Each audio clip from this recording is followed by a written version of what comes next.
معزز حاضرین، حضور سید عالم صلی اللہ علیہ وسلم نے ارشاد فرمایا، من صام رمضان ایمانا و احتسابا غفر له ما تقدم من ذنبه۔ حضور فرماتے ہیں جس نے رمضان کے روزے رکھے ایمان کے ساتھ اور احتساب کے ساتھ تو اس کے پہلے سابقہ سارے گناہ معاف کر دیے جاتے ہیں۔ سبحان اللہ۔ تو یہ بھی ذہن میں رکھیں، آدھا رمضان بیت گیا اور ہمت سے کام لینا ہے۔ اللہ کرے کہ اس میں کوئی تعطل یا کوئی کمی بیشی نہ آئے، یہ مہمان مہینہ ہوتا ہے اور اس کی پوری قدر اور احترام بحال رہے۔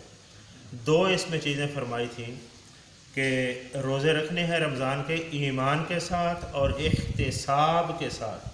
یہ دو لفظ بڑے قابل غور ہیں، بلکہ کئی احادیث میں ایسا بھی ہے کہ بعض ایسے بھی روزے دار ہیں جن کو بھوک اور پیاس کے علاوہ کچھ بھی میسر نہیں آتا۔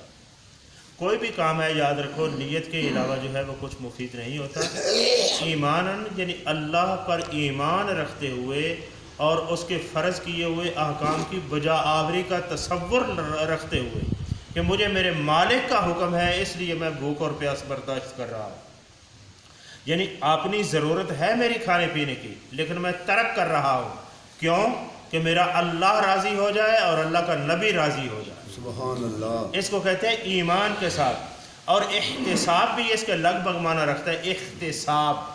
احتساب کا معنی ہوتا ہے صرف ثواب کی نیت ہو روزے سے اور کوئی نیت نہ ہو، صرف روزے کی نیت، ثواب کی نیت سے روزہ رکھا جائے تو اللہ پاک اس کے بدلے جو ہے گناہ بخش دیے جاتے ہیں۔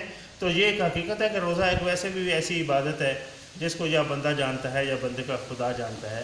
اللہ پاک اس پر رحمت بھی برساتا ہے کیونکہ یہ ایک باطنی تصور ہے۔ اسی لیے حضور علیہ السلام نے فرمایا کہ میرا رب فرماتا ہے کہ روزہ دار جو ہے اس کی جزا میں دیتا ہوں، اور اس کو آنا اجزا بھی پڑھا گیا ہے، یعنی دونوں طریقے ہیں۔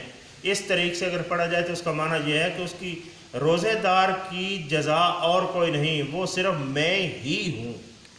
یعنی مطلب کیا کہ جو روزے دار ہے اس کی جزا میں ہی ہوں، یعنی میرا ہی دیدار اس کی جزا بن سکتا ہے۔ سبحان اللہ۔ کیونکہ یہ عبادت ایسی ہے جس میں کوئی ریاکاری، کسی کو دکھلاوا یا کچھ ایسا نہیں ہوتا، تو اس لیے اس کا بدل بھی میں ہی ہوں۔ تو رمضان کی نسبت سے یہ ایک مسئلہ چل بھی رہا ہے، یہاں تک بھی کہا جا رہا ہے کہ یہ نماز تراویح کے حوالے سے کہ آیا یہ بدعت ہے یا سنت۔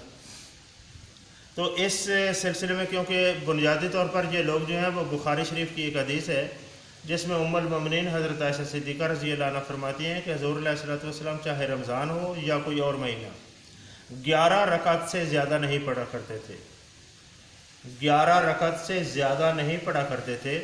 تو اس سے یہ استدلال کرتے ہیں، یہ ہمارے اس معاشرے میں جو ایک طبقہ ہے وہ کہتے ہیں کہ اس سے پتہ چلا کہ کوئی تراویح کا وجود زیادہ نہیں ہے، اگر ہے بھی تو کوئی 8 اور وہ 3 وتر ملانے سے وہ 11 ہو گیا، اس کے علاوہ حضور نہیں پڑھتے تھے۔ تو یہ اصل میں بہت بڑا ایک مغالطہ ہے بخاری سمجھنے میں ہی، اور وہ یہ ہے کہ جو سیدہ عائشہ صدیقہ رضی اللہ عنہ فرما رہی ہیں نا کہ حضور رمضان ہو یا کوئی اور مہینہ 11 سے زیادہ نہیں پڑھا کرتے تھے، یہ نماز تہجد کی بات ہے، اور اس کو امام بخاری نے کتاب التہجد میں نقل کیا ہے۔ کتاب التہجد میں یعنی تہجد کی رکعتیں کتنی ہوتی تھیں، اور حضور علیہ السلام کا معمول بھی یہ ہوتا تھا کہ وہ تہجد کے نفل جو ہیں ان کے آخر میں وتر پڑھا کرتے تھے رات کو، یعنی جس طرح ہماری روٹین ہے نا، روٹین میں نماز عشاء کے ساتھ ہم وتر پڑھ لیتے ہیں، حضور علیہ السلام کا یہ طریقہ نہیں تھا اور صحابہ کا بھی عموماً نہیں تھا، یعنی وہ عشاء کی نماز پڑھ کر چلے جاتے تھے، رات کو پھر اٹھتے تہجد کے لیے، پہلے تہجد کی رکعتیں پڑھتے، کوئی 4 پڑھتا، کوئی 8 پڑھتے، 8 12 یہاں تک 4 بھی پڑھی جا سکتی ہیں وقت تھوڑا ہو تو کوئی، اس کے بعد 3 رکعتیں جو ہے وتر پڑھتے۔ صحیح طریقہ یہ تھا۔ تو بہرحال یہ نماز تہجد کے بارے حضرت عائشہ کہتی ہیں کہ تہجد کی نماز چاہے رمضان کا مہینہ ہو چاہے رمضان کے علاوہ ہو، حضور علیہ السلام 11 رکعت سے زیادہ نہیں پڑھتے تھے، یعنی 8 تہجد کی اور 3 وتر ہو گئے، یہ 11 رکعت ہو گئی۔ اور جو ہے نا یہ تراویح جس کو ہم کہتے ہیں، اس کو حدیث کی زبان میں یا عربی میں اس کو قیام رمضان کہتے ہیں، نماز تہجد کو قیام اللیل کہتے ہیں۔ وہ قیام اللیل کی حدیث تھی جس سے انہوں نے دھوکہ کھا کر انہوں نے قیام رمضان سمجھ لیا۔ قیام رمضان کا الگ امام بخاری نے باب باندھا ہے جس میں انہوں نے فرمایا کہ حضور سید عالم صلی اللہ تعالی علیہ وسلم لوگوں کو رمضان میں الگ سے زائد عبادت کرنے کی ترغیب دیتے، اور حضرت ام المومنین عائشہ صدیقہ ہی راویہ ہیں، وہ کہتی ہیں کہ ایک رات بھی حضور نکلے اور جتنے لوگ مسجد میں تھے وہ حضور کے ساتھ انہوں نے نماز پڑھی، دوسری بھی تیسری بھی، یہاں تک کہ تیسری اور چوتھی رات کو تو یہ معاملہ ہو گیا کہ حضور کی مسجد جو ہے وہ تنگ ہو گئی، لوگ زیادہ ہو گئے۔ اس وقت حضور صلی اللہ علیہ وآلہ وسلم نے فرمایا مجھے خدشہ ہے کہ کہیں تم پر یہ نماز فرض نہ ہو جائے اور پھر تم اس میں کوتاہی کرو گے تو گناہ گار ہو گئے۔ اس کے بعد پھر آئندہ راتوں کو حضور علیہ السلام نے آ کر نہیں پڑھائی۔ تو نفس تراویح یہ حضور سید عالم صلی اللہ علیہ وآلہ وسلم کی سنت ٹھہری۔ تراویح کا معنی قیام رمضان، یہ سنت ہے۔ اور اس کے بعد باقاعدہ طور پر پورا رمضان ایک قاری کے پیچھے متعین کرنا کہ ہر رات اس کے پیچھے پڑھے اور 20 رکعتیں پڑھے، یہ بلا شبہ حضرت سیدنا فاروق اعظم رضی اللہ تعالیٰ عنہ نے ہی جاری فرمایا تھا۔ نفس تراویح جو ہے وہ سنت ہے، یعنی اس کو بدعت نہیں کہا جائے گا۔ باقی یہ متوارث کے پورا مہینہ اس طریقے سے تم نے پڑھنی ہے، کیونکہ اب وہ خدشہ ختم ہو گیا، کیونکہ حضور وصال فرما گئے، وہی آنا رک گئی، اب نیا حکم تو آ کوئی نہیں سکتا، اس لیے کوئی خدشہ نہیں تھا کہ اب نماز پڑھنے سے کہیں تم پر فرض نہ ہو جائے، تو اس لیے آپ نے جاری فرما دی، اور اس وقت سے لے کر آج تک جو ہے وہ متوارثاً جاری ہے الحمدللہ رب العالمین۔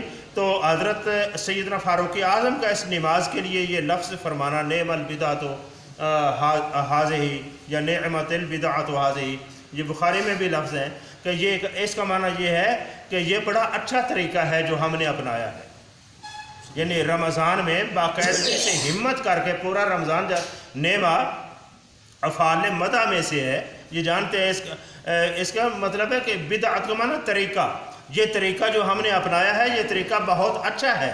تو جس طریقے کو حضور علیہ الصلوۃ والسلام کے مقتدر صحابہ اچھا طریقہ کہہ دیں، پھر اس کو بدعت یا رفع امر و امور میں ذکر کرنا یہ کوئی دین کی خدمت نہیں ہوتا، بلکہ عظمت کی نگاہ سے دیکھو گے تو اللہ پاک ایسے بندوں کے قلب میں نور عطا کرے گا جو ان طریقوں کو اپناتے ہیں اور ان کی قدر بھی کرتے ہیں۔ سبحان اللہ۔ قیام اللیل کا بھی حق تو ادا ہوتے نہیں ہے اللہ کی عبادت کا، لیکن جس طرح مخصوص راتوں میں کرتے ہیں آپ، وہ تو حالانکہ حدیثیں جو ہیں وہ اس سے کہیں ضعیف تر ہیں جتنی حضور علیہ الصلوۃ والسلام، یہ تو بخاری میں ہے کہ قیام رمضان پر حضور علیہ الصلوۃ والسلام ترغیب دیتے تھے۔ تو بہرحال ایسے کسی وسوسے کا شکار نہ ہونا کہ یہ کوئی نماز نہیں ہے یا اس طرح نہیں ہے، کوئی سارے آج تک صحابہ سے لے کر کوئی پاگل نہیں ہے۔ اگر وہ بدعت اس معنی میں ہوتی کہ جس کو بدعت یہ لوگ سمجھتے ہیں، تو پھر سیدنا فاروق اعظم جیسے بندے کو تم کیا کہو گے؟ کیا انہوں نے بدعت کا آغاز کیا تھا؟